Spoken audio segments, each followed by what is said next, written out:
Hi everyone, my name is Zay and welcome back to Woody Reads.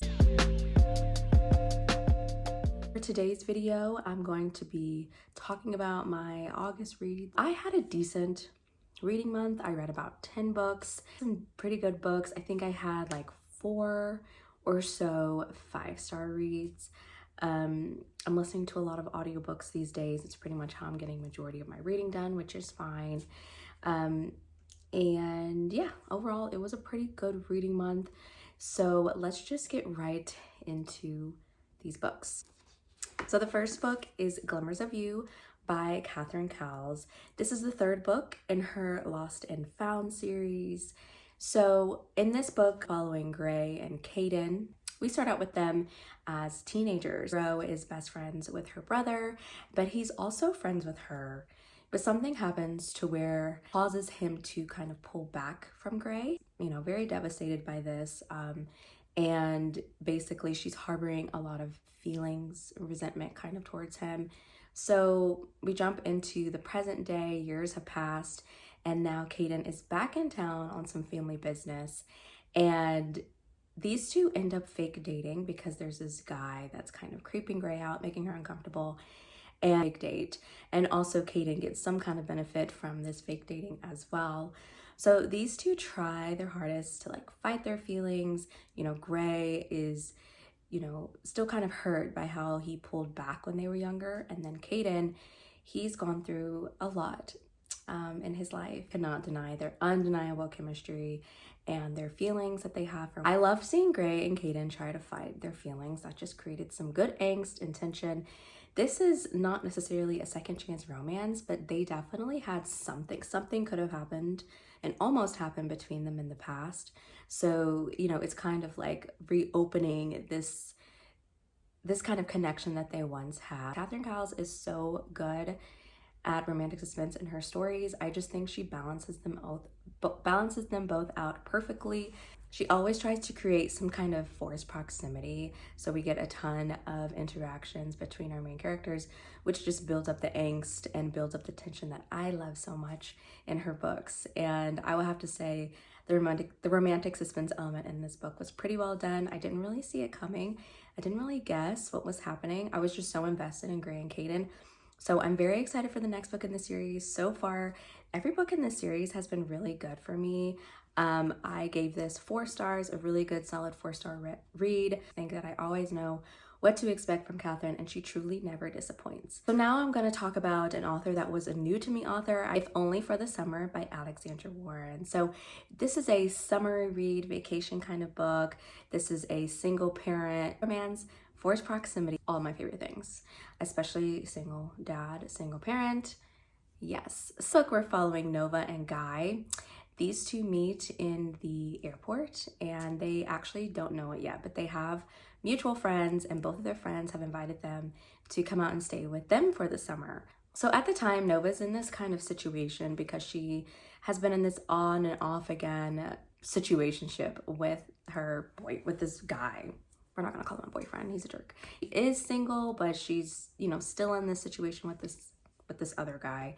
Kuro is very upfront about the feelings he has for her. He's very interested in her, but Nova definitely tries to fight her feelings for him. He realizes how good Guy treats her. He's a good dad, both teachers. They just fit into each other's lives perfectly. I really liked this book. I thought it was a cute and fun read. Like I said, I've never read anything by Alexandra Warren, so it was a good first book to read by her. I've wanted to read her for a long time, and I definitely will be diving into more of her backlist because she does have a pretty big backlist, and she has quite a bit of books on audiobook, which I listened to this book on audio and it was pretty good. It was an easy breezy summer read. I definitely would recommend this book in the summertime. I gave this one 4 stars on Goodreads, but it's more like a 3.5, right? Rounded to 4 stars. So the next book is The Children of Fallen Gods by Carissa Broadbent. This is the second book in her War of Lost Heart series. So I can't talk too much about this book because this is the second book in a series. It's a fantasy book. And let me just say that I have really enjoyed Carissa Broadbent's writing. I think that she writes fantasy romance so well. I would say that if you like more romance in your fantasy, you might be a little bit disappointed, but I do think that she writes very interesting books. I'm just sucked into her plots And I will say, you kind of learn about the world as our characters do. So I do enjoy that as well. I just think that she's been one of my favorite authors that I've discovered this year. We have our heroine, Tasana. Tasana is a slave, manages to buy her freedom. Now, this doesn't go too well with her master, and this ends up in her having to flee to get away from this situation. And she ends up in Ara, where she joins the Order, which is an organization of magic wielders. Now, she has magical powers that she would like to explore and develop more. Now, she is in need of training. She ends up working with Max, who is our hero. He is an ex-soldier and he has a dark past. And so one thing that she wants out of this, one of the reasons why she does want to join the Order, is she wants to go back and free a lot of the slaves that are still in enslavement. What sets up the plot to our first book. You know, she ends up essentially, just to kind of summarize it very quickly, falling for her trainer, and this sets off a chain of events. I really did enjoy this book. We actually have a third point of view that's kind of introduced in this book, and I wasn't sure how to feel about it, but everything came together at the end. We're excited to read the next book to finish out the series and see how I feel about it all together. So next up we have Runaway Love by Melanie Harlow. So the second book in this series was coming out and I wanted to read it. The second book is like a bodyguard romance. I love bodyguard romances. I love small town romances. So I wanted to read that one and I thought it would be a good opportunity to read the first book. So Veronica is about to get married and she finds out that her soon-to-be husband cheated on her and leaving this wedding, and she ends up stranded in a small town with no money and nowhere to go. And she is this guy who is in need of a nanny. Now, she has no kind of experience with being a nanny or anything of that sort. This single, grumpy single dad is in need of one, and she's in need of a job. So there we go. She ends up being a nanny for him. He's very reluctant to this. He's also pretty much interested in her from the very beginning. This was a fun one, not a favorite or anything. I think it's pretty forgettable, but I did enjoy it. I definitely recommend this one if you like single dad and nanny romances, and if you just want a quick read to pass the time. I gave this one 4 stars on Goodreads, but honestly, this is probably more of like a 3 point something, and I just rounded it to 4 stars. So next we have The Cheat Sheet by Sarah Adams. So this is a football romance, friends to lovers. We have some mutual pining, we have some fake dating. Book, we're following 2 best, Bree and Nathan. They've been friends for a pretty long time. They both secretly have feelings for one another, but they haven't revealed that to the other person. They're quite nervous to go there. Bree accidentally tells everything to a reporter. Of course, she doesn't know that this person is a reporter. They just are in this bathroom together and she's drunk, and she basically tells her she's in love with Nathan, all this stuff, and now they end up fake dating. They definitely want to capitalize off of the attention that this story has brought to Nathan, continuing to fake date to keep up the facade. So we have these 2 best friends fighting their feelings for each other, but they end up fake dating, and it becomes really, really hard to continue to do that. So that's the setup. This one was just super cute. Like, the best word to describe it is super cute, just like a nice little palate cleanser. If you read something really, really heavy, this one's a good one, and quick and fun. Another quick and fun read. I recommend it. So next we have The Crush by Carla Sorensen. So I really love Carla Sorensen's book. She's kind of like a comfort author for me. She writes like small town vibes. She doesn't write small town, but her writing, the coziness of her books feel kind of like small town romances. She mainly writes a lot of sports romances. She has a lot of series that kind of are connected, and this series specifically is connected to her Washington Wolf series. You don't have to read for this one, but I personally recommend it. You'll be more connected to the characters if you read it that way. So this is a sports romance. Our hero is a professional football player. Adeline, our heroine, she used to be an assistant for Molly Ward, which Molly's book, I believe, is Focus, Ward Sister series. Again, another spinoff from the Washington Wolf series. Anyway, Adeline, our heroine, used to be an assistant for her. Her family is very familiar with Adeline. Her and our hero, that's how they met, and that's how they are intertwined in each other's lives. Two used to have a thing for each other. They used to like each other. Emmett is drafted into the NFL. He tells her that he does have feelings for her, but he just can't really do this right now, you know, because of him going into the NFL. You know, Adeline was quite disappointed and sad by that, but, you know, they ended up going their separate ways. Something happens to one of Emmett's teammates that makes him reevaluate his love life and realizes that he's always loved Adeline. He is willing to do anything he can to get a second chance with her. So I liked this book. I thought it was like a good second chance, right person, wrong time. Good, solid 4-star read.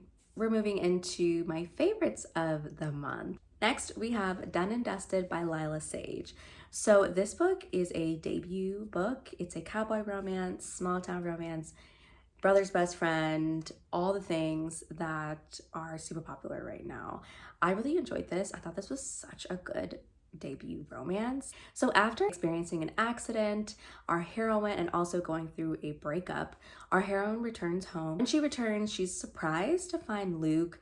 He's a family friend. He's her brother's best friend, is mature. He owns his own business, and he's just kind of doing well for himself right now. He's definitely not the same guy that she grew up knowing. Emmy experienced a recent accident. She is a barrel racer, and she had an accident on one of her horses, and she is really traumatized and experiencing PTSD from that accident, and she has not gotten back on a horse since then. So Luke actually starts working with her and helping her get more comfortable, literally getting back on the horse. And these two they're spending so much time together, and they're developing feelings for one another. These two cannot deny their chemistry together.